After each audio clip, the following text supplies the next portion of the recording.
الحمد للہ رب العالمین والصلاة والسلام علی اشرف الانبیاء والمرسلین نبینا محمد وعلی آلہ وصحبہ اجمعین۔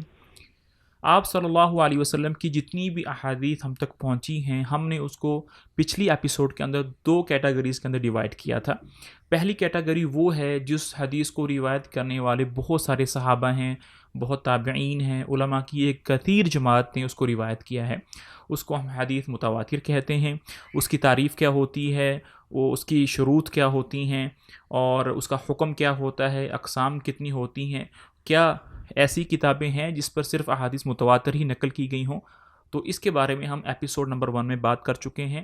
اگر آپ نے وہ ویڈیو ابھی تک نہیں دیکھی تو براہ مہربانی پہلے اس ویڈیو کو دیکھ لیں، کیونکہ آج کی جو ویڈیو ہے اس کا تعلق جو ہے پچھلی ویڈیو سے جڑا ہوا ہے، تو اس کا لنک آپ کو یہاں پر نظر آ رہا ہوگا۔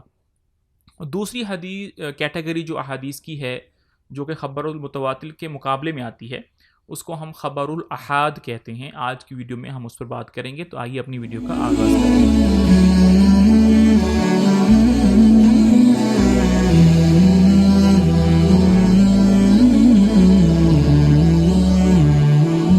میرا نام محمد سیمار افضل ہے اور آپ دیکھ رہے ہیں میرا آفیشیل یوٹیوب چینل۔ خبر الاحاد، اس کا لغت کے اندر، عربی زبان کے اندر کیا مطلب ہوتا ہے، اور اصطلاح میں محدثین کے ہاں اس کا کیا مطلب ہوتا ہے، تو سب سے پہلے ہم اس کو دیکھتے ہیں۔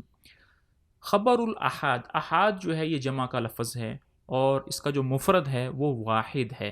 تو خبر الواحد، ایک آدمی کی خبر، یعنی وہ بات، وہ خبر جس کو ایک آدمی نقل کرے، اس کو خبر الاحاد کہتے ہیں لغت کے اندر۔ لیکن محدثین کے اصطلاح میں جب آپ کوئی حدیث کی کتاب پڑھ رہے ہوں، اس میں لکھا آ جائے یہ خبر الواحد ہے، تو اس کا کیا مطلب ہوتا ہے؟ تو اصطلاح کے اندر اس کی تعریف یہ ہے، آپ کو نیچے لکھی ہوئی نظر بھی آ رہی ہوگی، وَهُوَ مَا لَمْ يَجْمَعْ شُرُوطَ الْمُتَوَاتِرِ، ایسی حدیث جس کے اندر متواتر حدیث کی شروط نہ پائی جائیں، تو وہ اس کو خبر الاحاد کہتے ہیں۔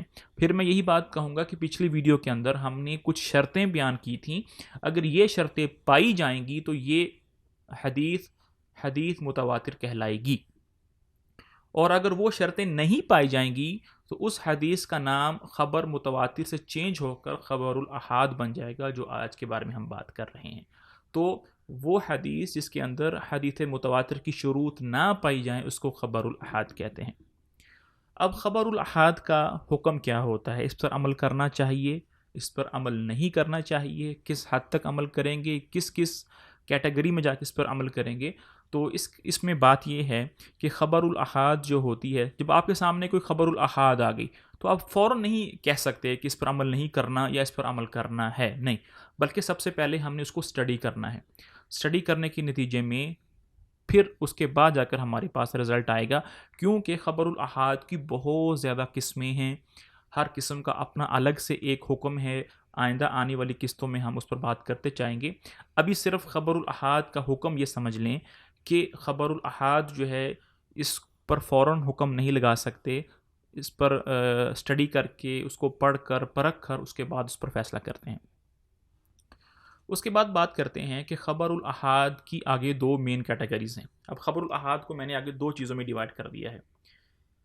پہلی قسم ان احادیث کی ہے جس کو ہم نے ڈیوائڈ کیا ہے راویوں کی تعداد کے حوالے سے، یعنی پہلی قسم خبر الاحاد کی وہ ہے جو بنتی ہے اس کے راویوں کی روایت کرنے کی، کتنے راویوں نے اس کو نقل کیا ہے۔ اگر اس کو ایک راوی نے نقل کیا ہے تو اس کا نام کچھ اور ہوگا، اس کو دو راویوں نے نقل کیا ہے تو اس کا نام کچھ اور ہوگا، تین راویوں نے اس کو نقل کیا ہے تو اس کا نام کچھ اور ہوگا۔